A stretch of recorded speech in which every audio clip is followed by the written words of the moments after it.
بہت ہی زبردست ماہر فن عبقری شخصیت شیخ القراء سرپرست محترم حضرت قاری صدیق صاحب دامت برکاتہم العالیہ سے بدصد آداب درخواست ہیں، اپنے ملفوظات سے نوازیں گے۔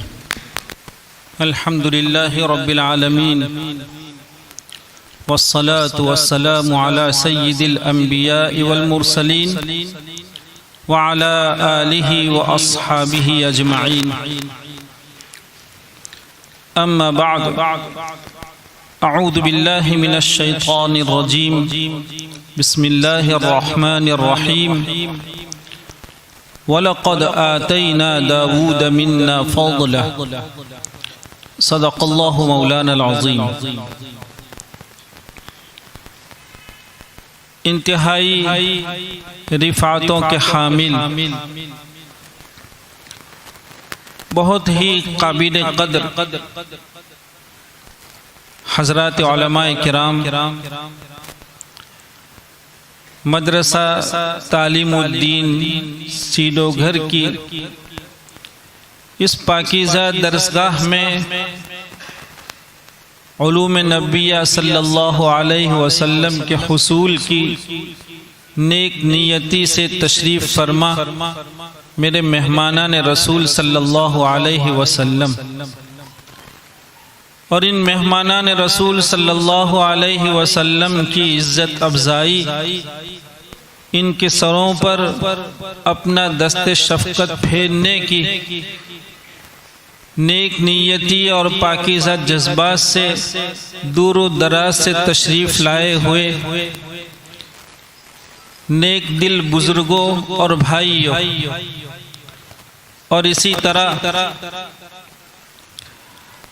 یہاں موجود یا اور کسی مقام پر رہ کر اس مجلس میں شریک ہماری خواتین ماں بہنیں،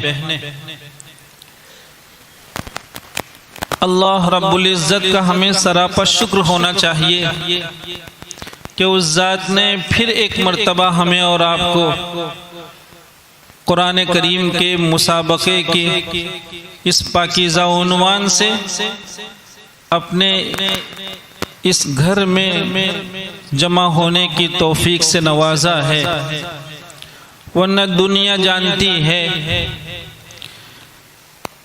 کہ تالہ بندی نے تعلیم و تربیت کی ناقابل تلافی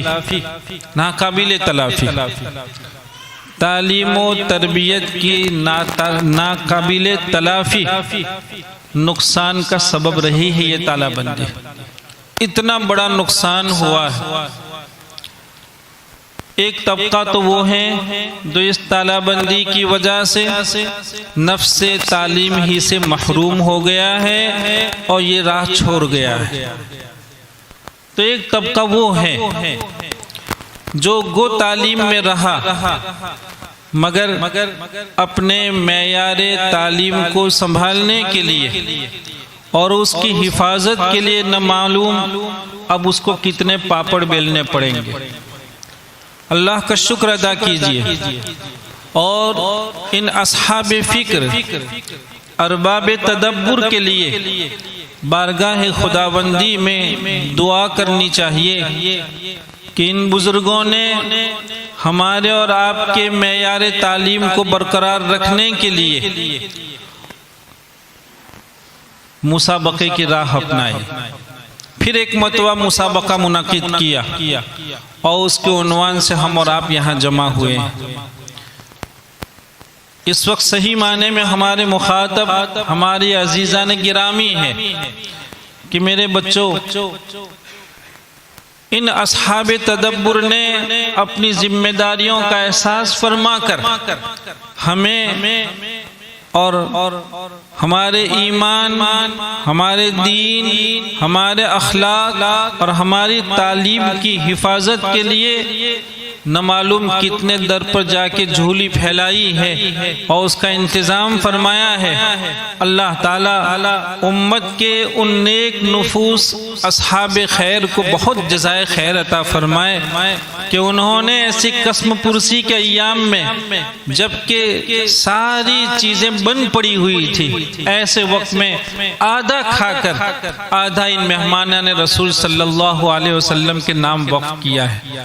اللہ تعالی آپ کی داد و دہش کو، آپ کی ان عنایات کو شرف قبول عطا فرمائے اور آپ کے لیے اور سبھی کے لیے اس کو ذخیرہ آخرت ثابت فرمائے۔ میرے بھائیوں، میرے عزیزوں، اس کی قدر پہچانیے۔ ان درسگاہوں نے، جیسا کہ ہم نے اس سے پہلے بھی آپ بچوں کی خدمت میں عرض کیا تھا کہ یہ وہ درسگاہیں ہیں جس نے غریب گھرانوں کے بچوں کی تاریخ بدل دی۔ یہاں بیٹھے بیٹھے ہم سن رہے تھے حضرت مولانا اپنی نظامت میں بہت سی چیزوں کا انکشاف فرما رہے تھے کہ کچھ برادریاں ہیں جو علم سے بہت دور ہیں اور جو جن کے یہاں تہذیب کا کبھی گزر نہیں ہوا ہے، جن کا علم سے ان کے اولیاء کا بھی رشتہ نہیں رہا ہے، ایسے لوگ الحمدللہ ان اداروں میں آتے ہیں اور حامل قرآن کی فہرست میں اپنا نام درج کراتے ہیں۔ معمولی سی بات ہے۔ اللہ کے رسول صلی اللہ علیہ وسلم نے، حضرت بریرہ رضی اللہ تعالیٰ عنہ اس کے راوی ہیں، وہ فرماتے ہیں کہ میں نے لسان نبوت صلی اللہ علیہ وسلم سے یہ سنا کہ اللہ کے رسول صلی اللہ علیہ وسلم فرما رہے ہیں کہ حامل قرآن جب اس کو قبر میں دفنایا جائے گا اور دفنانے کے بعد ظاہر بات ہے کہ قبر کی تاریکی عجیب و غریب تاریکی ہوا کرتی ہے۔ ہم اور آپ کیا ہے؟ چونکہ معرفت کی کمی ہے، معرفت نہیں ہے، اس کی وجہ سے قبر کی ہولناکی اور تاریکی کا ہمیں آپ کو احساس نہیں ہے۔ ان لوگوں سے پوچھئے یا ان کی تحریرات کو پڑھیے۔ خیر بہرحال اللہ کے رسول صلی اللہ علیہ وسلم فرما رہے ہیں کہ قرآن کریم ایسی قسم پرسی اور ہولناکی کے عالم میں، گھبراہٹ کے عالم میں صاحب قرآن کی قبر میں داخل ہوگا اور اس سے پوچھے گا کہ کیا تم ہمیں جانتے ہو؟ وہ کہے گا کہ ہم آپ کو نہیں جانتے ہیں۔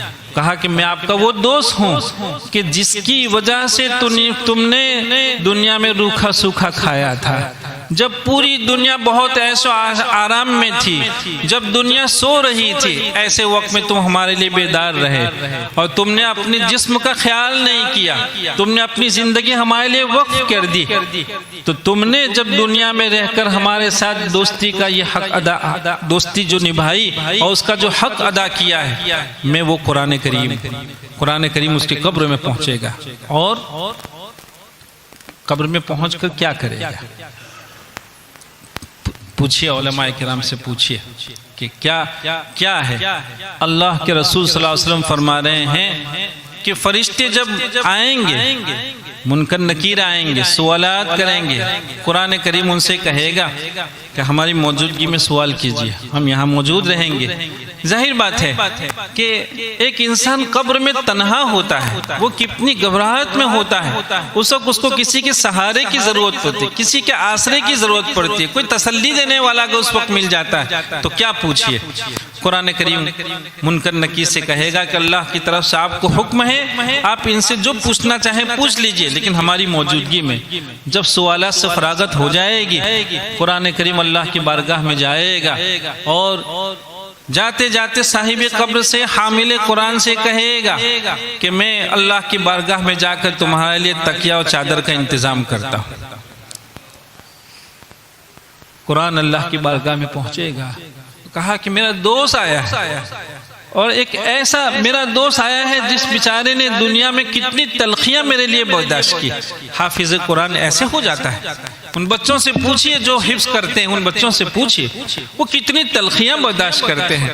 جب ساری دنیا کے بچے اپنے والدین کے سائے تلے بہت آرام سے سوئے ہوتے ہیں، بہترین بستر پر سوئے ہوتے ہیں، اس وقت یہ جماعت ہے، ماشاءاللہ یہ وہ جماعت ہے جس کو، اور کیا کہیے، بہت اچھا کسی نے کہا ہے کہ ہم ہی میں رہتے ہیں وہ لوگ جن کے سبب ہم ہی میں رہتے ہیں، یہ ہمارے درمیان موجود ہیں، یہی وہ طبقہ ہے جس کو روزانہ ہم دیکھتے ہیں اور ان کے باب میں کہا ہم ہی میں رہتے ہیں یہ لوگ جن کے سبب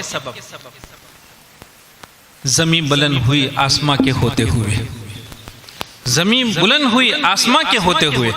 وہ ایک خاص چیز کی طرف اشارہ ہے۔ خیر ہم یہ عرض کر رہے تھے کہ قرآن کریم بارگاہ خداوندی میں پہنچے گا اور تکیے اور چادر کی مانگ کرے گا۔ اللہ رب العزت کی طرف سے بہترین تکیہ، شاندار چادر اور اس کے ساتھ ساتھ چنبیلی کا ایک پھول جنت سے لایا جائے گا اور وہ اس کو دیا جائے گا۔ یہ قرآن کریم آئے گا، چادر بچھائے گا، تکیہ دے گا، اور یہ جنت کا جو پھول ہے چنبیلی کا وہ اس کے سینے کے بالکل اوپر والے حصے میں رہے گا اور یہ جنت کی خوشبو ہمیشہ کے لیے سونگتا رہے گا، محسوس ہوتا رہے گا۔ یہ وہ طبقہ ہے۔ اللہ کا شکر ادا کیجئے کہ آپ کے لیے امت نے بہت زبردست انتظام فرمایا ہے۔ یہ جو جوان ابھی قرآن کریم کی تلاوت اتنی اچھی کر رہے تھے، ماشاءاللہ اتنا شاندار مسابقہ ہو رہا تھا، کون جانتا ہے یہ بچے جب ان اداروں میں آتے ہیں، ہم ہمیشہ مشورہ دیتے ہیں ارباب انتظام کو بھی اور قرائے کرام کو بھی کہ جب یہ بچے روز اول آپ کی خدمت میں حاضر ہوتے ہیں، ان سے کچھ آیات پڑھوائیے اور ریکارڈ کروائیے، اور جب یہ فارغ ہوتے ہوں اس وقت ان کے دیکھیں یہ آپ کا پہلا روز ہے۔ یہ آپ اپنی حیثیت کو سمجھنے کی کوشش کریں کہ یہ جو کچھ حصے میں آیا ہے وہ ان درسگاہوں کی برکت ہے۔ الحمدللہ مجھے یہاں بیٹھے بیٹھے خیال آ رہا تھا کہ آپ کو معلوم ہوگا کہ دارالعلوم دیوبند میں صدر القراء کی حیثیت سے سب سے پہلے جن کا تقرر ہوا ہے وہ حضرت قاری حفظ الرحمن رحمۃ اللہ علیہ تھے، اور ان کو اپنے استاذ حضرت قاری عبد الرحمن مکی رحمۃ اللہ علیہ بنفس نفیس لے کر گئے تھے اور کہا تھا کہ دارالعلوم کی شان کا اگر کوئی جوان ہو سکتا ہے تو یہ حفظ الرحمن ہے۔ یہ حضرت قاری حفظ الرحمن رحمۃ اللہ علیہ سے متعلق لکھا ہے کہ جب یہ ملک آزاد ہوا، ہمارا انڈیا جب آزاد ہوا اور حضرت مولانا ابوالکلام آزاد رحمۃ اللہ علیہ کو انڈیا کا ایجوکیشن منسٹر بنایا گیا تو آپ دارالعلوم دیوبند تشریف لے جاتے ہیں اور دارالعلوم دیوبند کا آپ نے تفصیلی جائزہ لیا۔ اس جائزے کے درمیان جب درسگاہوں سے گزر آپ کا ہو رہا تھا، حکیم الاسلام رحمۃ اللہ علیہ ادارے کے محتمم ہیں اور وہ ان کو لے کر ادارے کی زیارت کروا رہے ہیں۔ لکھا ہے کہ فرمایا کہ یہ فلسفے کی درسگاہ ہے۔ حکیم الاسلام رحمۃ اللہ علیہ فرما رہے ہیں کہ یہ فلسفے کی درسگاہ ہے۔ فرمایا کہ ہم فلسفے سے متاثر نہیں ہوتے، فرمایا ہم فلسفے سے متاثر نہیں ہوتے ہیں۔ وہاں سے گزر ہوا، حضرت قاری حفظ الرحمن رحمۃ اللہ علیہ اپنے درجے میں مشق کرا رہے تھے، باہر کھڑے کھڑے بہت دھیان سے سنا، بہت متاثر ہوئے، پھر آگے بڑھے اور درسگاہوں کی زیارت ہوئی۔ بہت دیر تک درسگاہوں کے جائزے کے بعد جب حضرت حکیم الاسلام رحمۃ اللہ علیہ نے محسوس فرمایا کہ حضرت تھک گئے ہیں تو فرمایا کہ حضرت آپ بہت دیر سے ادارے کی زیارت فرما رہے تھے، آپ تھک گئے ہیں، آپ کے نشاط کا ہم کیا سامان کریں، کیا پیش کریں آپ کے لیے، چائے ہو، کافی ہو، کیا ہو؟ فرمایا کہ ہمارے نشاط کی ایک ہی چیز ہے، ہم حضرت قاری حفظ الرحمن رحمۃ اللہ علیہ کو پھر سننا چاہتے ہیں، کہ وہ ہمارے نشاط کی چیز ہے۔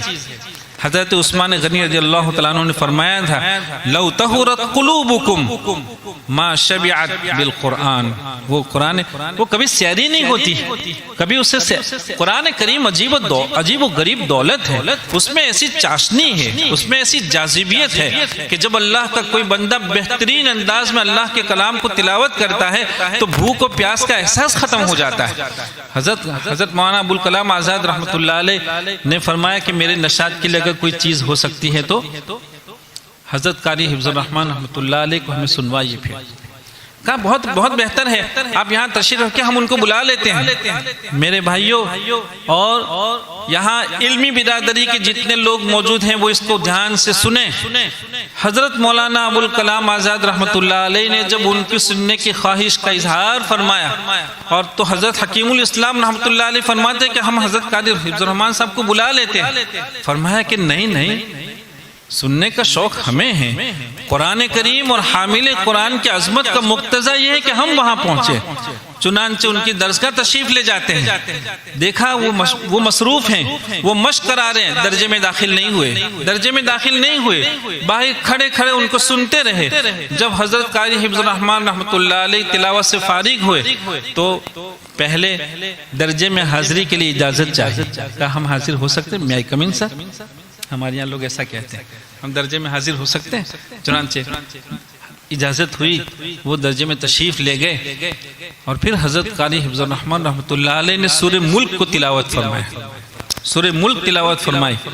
لکھا ہے کہ جب آپ تلاوت فرما رہے تھے حضرت مولانا ابوالکلام آزاد رحمۃ اللہ علیہ کی طبیعت پہ ایسا اثر تھا کہ وہ بہت زبردستی اپنے رخسار پہ ایسے دونوں ہاتھ رکھ کے اپنی آنکھوں کو دبائے جا رہے تھے, لیکن آنکھ تھی جو تھمنے کا نام نہیں لے رہی تھی.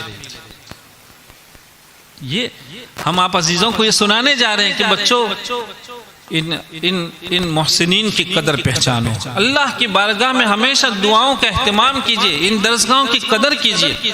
ان درسگاہوں سے لوگوں کی تاریخ بدلی ہے. مولانا جب سنائے تھے کہ یہ فلاں برادری کا بچہ ہے, یہ فلاں برادری کا بچہ ہے, مجھے یہاں بیٹھے بیٹھے خیال آیا کہ ان بچوں کو کہاں معلوم ہے کہ آج دنیا جس کو امام النحو کہہ رہی ہے, امام فی القراءت کہہ رہی ہے, امام کسائی رحمۃ اللہ علیہ, ان کی تاریخ کیا ہے, ان کی ابتدا کیا ہے. وہ اپنی بڑی عمر تک بکریاں چرا رہے تھے.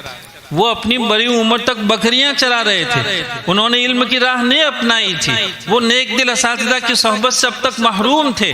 لیکن ایک واقعہ پیش آتا تھا. دیکھیں یہ جو مسابقہ ہے وہ مہمیز کا کام کرتا ہے. وہ کبھی کسی دل کو ایسے اپیل کر جاتا ہے کہ پھر اس کی دنیا بدل جاتی ہے, اس کا تعارف اور سمبول بدل جاتا ہے.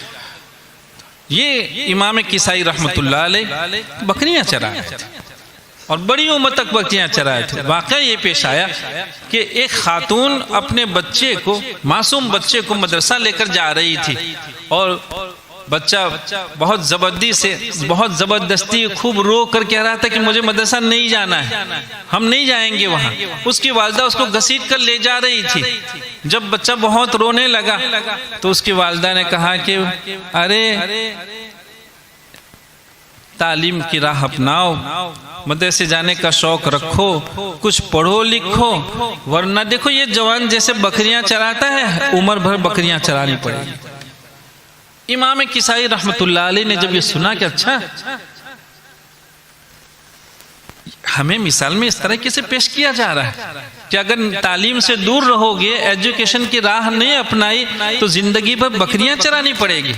ان کی غیرت جوش میں آئی اور پھر انہوں نے نیک دل اساتذہ کرام اور پاکیزہ درسگاہوں کی راہ اپنائی. پھر تو کون بنے؟ پھر وہ علم حاصل کیے, قرات سے فراغت ہوئی اور قرات سے فراغت کے بعد پھر وہ کوفہ سے بصرہ تشریف لے گئے اور امام خلیل ابن احمد رحمۃ اللہ علیہ کی صحبت انہوں نے نحو کے لیے حاصل فرمائی.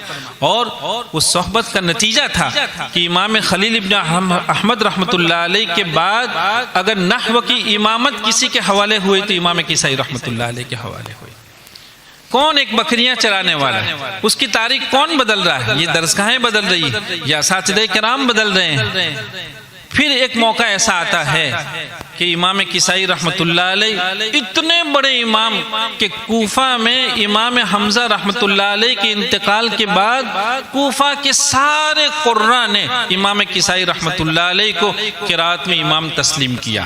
وہ سب کے مرجع قرار پائے. جب بھی کسی کو کوئی ضرورت پیش آتی تھی, قرات کے باب میں کوئی اشکال ہوتا تھا, تو وہ امام کسائی رحمۃ اللہ علیہ کی طرف رجوع فرماتے تھے. کون؟ ایک بکریاں چرانے والا, وہ مرجع بنا ہوا ہے قراء کا. اور آگے سنیے, پھر ایک موقع ایسا آتا ہے کہ ہارون رشید جو بادشاہ ہیں وہ اپنے دو بیٹوں کو, امین اور مامون, اپنے دونوں بیٹوں کو تعلیم کے لیے, تربیت کے لیے ان کے حوالے کرتے, امام کسائی رحمۃ اللہ علیہ کے حوالے کرتے. یہ بچے تربیت پاتے ہیں اور پھر مکہ المکرمہ کا سفر ہوتا ہے. ہارون رشید بادشاہ خود سفر اور امام کسائی رحمۃ اللہ علیہ کو لے کر جا رہے ہیں, دونوں بیٹے ساتھ ہیں.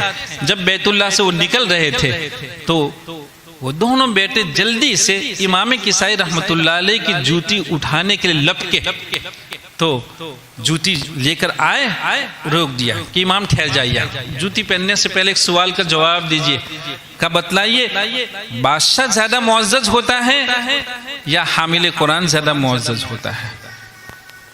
دیکھیے ایک بادشاہ کے لڑکے ہیں اور وہ امام کی جوتی اٹھائے ہوئے ہیں، یہ عزت کہاں سے ملی؟ یہ ان درسگاہوں سے عزت ملتی ہے، یہ ان درسگاہوں سے عزت ملتی ہے۔ پھر ایک موقع وہ آتا ہے کہ امام شافعی رحمۃ اللہ علیہ صاحب مسلک ہیں، اور وہ فرماتے ہیں کہ ایک شخص اگر نحو میں بصیرت چاہتا ہے تو امام کسائی رحمۃ اللہ علیہ کی صحبت کے بغیر نحو میں کبھی بصیرت نہیں آ سکتی۔ کون کہہ رہا ہے؟ امام شافعی رحمۃ اللہ علیہ فرما رہے ہیں۔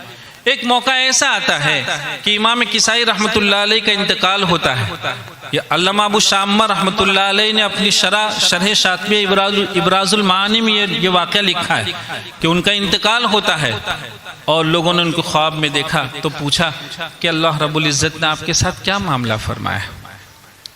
تو کہا کہ اللہ تعالیٰ نے ہماری بخشش فرما دی، اور کہا کہ اتنے پر اکتفا نہیں، مزید احسان یہ ہوا کہ اللہ تعالیٰ نے سرکار دو عالم صلی اللہ علیہ وسلم سے ہماری ملاقات کروائی۔ ملاقات پر اللہ کے رسول صلی اللہ علیہ وسلم نے پوچھا کہ کیا تم علی کسائی ہو؟ کہا جی ہاں یا رسول اللہ صلی اللہ علیہ وسلم۔ کہا پھر کچھ قرات سنائیے، کچھ تلاوت کیجئے۔ امام کسائی رحمۃ اللہ علیہ نے سورہ والصافات شروع کی، اور آپ خود فرماتے ہیں کہ میں سورہ والصافات پڑھتے پڑھتے لہا شہاب ثاقب تک پہنچا تو اللہ کے رسول صلی اللہ علیہ وسلم نے مجھے اپنے دست بابرکت سے اشارہ فرمایا اور وہاں روک دیا، اور پھر یہ ارشاد فرمایا کہ اے علی کسائی میں روز قیامت تمہارے ذریعے دوسری امتوں پر فخر کروں گا۔ ایک بکریاں چرانے والا دیکھیں اس کی قسمت کیا بدلتی ہے کہ کون کہتا ہے؟ لسان نبوت صلی اللہ علیہ وسلم کہتی ہے۔ یہ کہاں سے قسمت بدلی ہے؟ یہ نیک دل اساتذہ کرام کی صحبت سے بدلتی ہے بھائی۔ اس لیے میرے عزیزو اس کی قدر پہچانو، اور جن بڑے درجوں کے طلبہ عزیز نے جو ہے وہ مسابقے میں ماشاءاللہ بہت اچھا رول ادا کیا، ادارے کی طرف سے بہت اچھی نمائندگی کی ہے، وہ ششم میں ہیں، وہ ہفتم میں ہیں، ان عزیزوں سے ہم بہت دل کی گہرائی سے اور بہت درد مندی سے اپیل کریں گے کہ بچوں اس کو من حیث الفن اپنا۔ یہ صرف دو چار رکوع کے لیے فن نہیں ہے، یہ بہت وسیع فن ہے۔ اس فن کو سمجھیے، اور دنیا چونکہ یہ سمجھی ہوئی ہے، دنیا نے اس فن کی راہ نہیں اپنائی ہے، اس لیے دنیا نے اس فن کو ذرا سا خیال کیا کہ یہ کیا ہے، مد ہے اور گناہ ہے، اس سے آگے اس فن میں ہے کیا؟ ذرا اس فن کی کتابیں دیکھیے، اتنا لکھا کہ شاید ہی کوئی شخص اس دنیا سے 80-90 سال کے مطالعے کے بعد اس اطمینان سے جا سکتا ہے کہ ہم فن سمجھ کے جا رہے ہیں۔ لمبی عمر تک اس فن کا مطالعہ کرنے کے بعد بھی جانے والا ہمیشہ اسی قلق کے ساتھ اس دنیا سے جاتا ہے کہ فن میں جس بصیرت کی ضرورت تھی ابھی ہم وہاں تک نہیں پہنچ پائے۔ اتنا کچھ لکھا، لیکن میرے بچوں اس کو جہاں من حیث الفن آپ اپنائیں، اس کے ساتھ ساتھ یہ داعیہ رکھیں کہ ہمیں زر کمائی کے لیے یہ مشق نہیں کرنی ہے، یہ خوش الہانی زر کمائی کے لیے نہیں ہے، واہ واہ کے لیے نہیں ہے، اپنی داد تحسین حاصل کرنے کے لیے نہیں ہے، یہ صرف اور صرف اللہ کو راضی کرنے کے لیے، اللہ کو راضی کرنے کے لیے۔ میرے بھائیوں یہ کب ہوگا؟ یہ کب ہوگا؟ یہ ان بڑے طلبہ عزیز سے ہم کہہ رہے ہیں کہ بچوں اللہ تعالیٰ ایسے ہی توفیق نہیں دیا کرتے ہیں، تھوڑا سا اندر میں طلب بھی ضروری ہوا کرتے، کبھی تو اپنی کرم فرمائی کی بنیاد پر کسی کو دے دیا کرتے، تو مانگنے کی ضرورت ہے۔ ہمارا المیہ ہے کہ ہم ضرورت مند لوگ ہیں، ہم محتاج ہیں، لیکن مانگنا نہیں جانتے، مانگنا ہم نے سیکھا ہی نہیں۔ کیا ایسا کہیں ہوا ہے کہ کوئی بھکاری اللہ کے در پہ گیا اور بڑی عاجزی سے اس نے اللہ کی بارگاہ میں بھیک مانگی ہو اور وہ خالی ہاتھ آیا ہے؟ کبھی ایسا ہوا نہیں ہے میرے بچوں، ایسا ہو ہی نہیں سکتا۔ قرآن خود کہتا ہے، ہاں دیکھیں یہ تجوید پڑھنے والے بچے اس نقطے کو سمجھیں کہ ایسا ہوتا نہیں ہے۔ جہاں آپ نے اللہ کی بارگاہ میں ہاتھ پھیلایا بس قبولیت آپ کے حصے میں آ گئی، یہ الگ بات ہے کہ پھر اللہ تعالیٰ اپنے کسی مصلحت کے تحت جو آپ نے مانگا ہے وہ کسی مصلحت کے تحت کبھی تو فوری طور پر دے دیا کرتے ہیں، تو کبھی اس کچھ انتظار کے بعد دیا کرتے ہیں۔ تو کبھی اس کو باقی رکھتے ہیں. یہ اللہ تعالیٰ کے مسالے ہیں.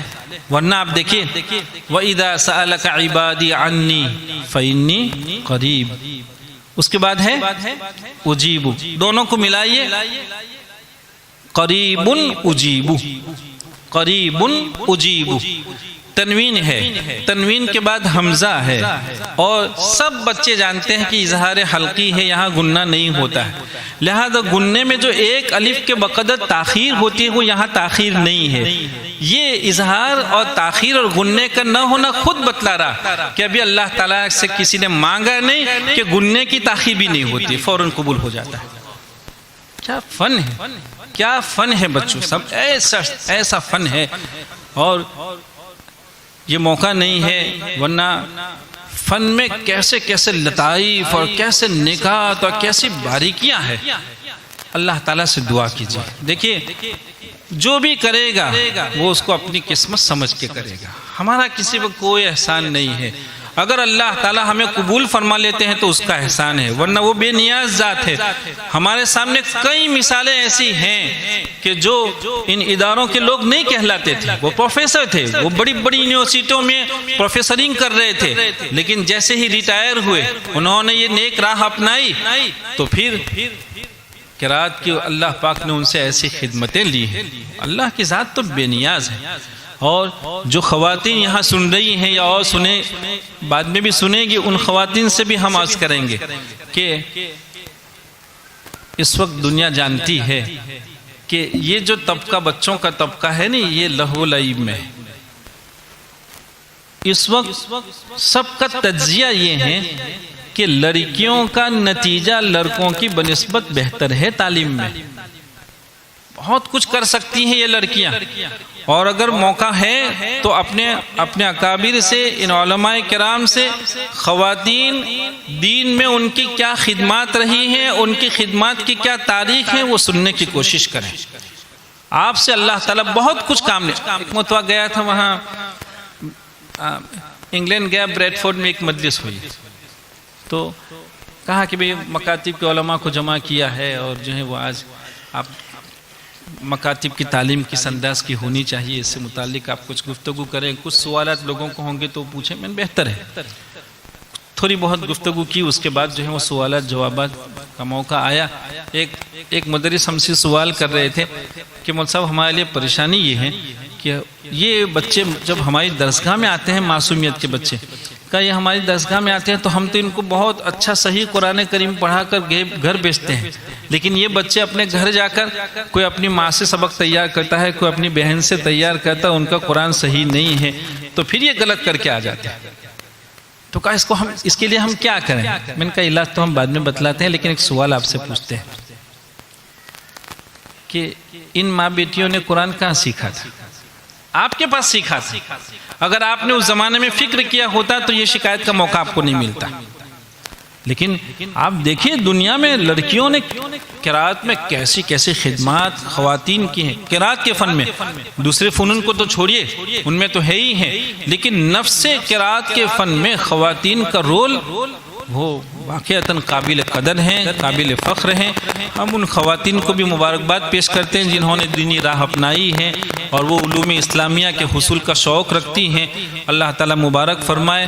میں اس موقع پر مسابقے میں شریک تمام ہی بچوں کو، اور بالخصوص ہمارے وہ بچے جنہوں نے مکالمہ پیش کیا، بہت عمدہ مکالمہ پیش کیا، بہت طویل مکالمہ تھا اور بہت صاف ستھری تفہیم، صاف ستھری زبان اور تفہیم کا انداز بہت اچھا رہا. ورنہ ہم دیکھتے تھے کہ یہ عبارتیں جو ہیں وہ ان کے لیے شاید ان کے معیار سے اوپر کی عبارتیں تھیں جو بچے پیش کر رہے تھے، لیکن انہوں نے ماشاءاللہ بہت اچھا مکالمہ تیار کیا.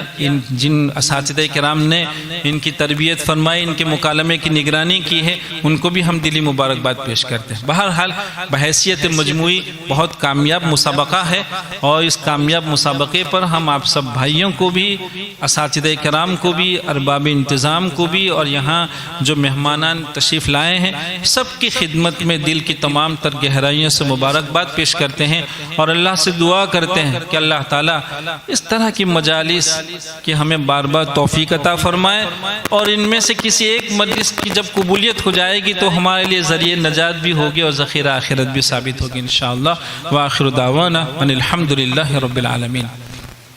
ویڈیو کے نیچے سبسکرائب کے بٹن پہ کلک کریں، بیل کے آئیکن پہ کلک کیجئے تاکہ ہر نئی ویڈیو کی نوٹیفیکیشن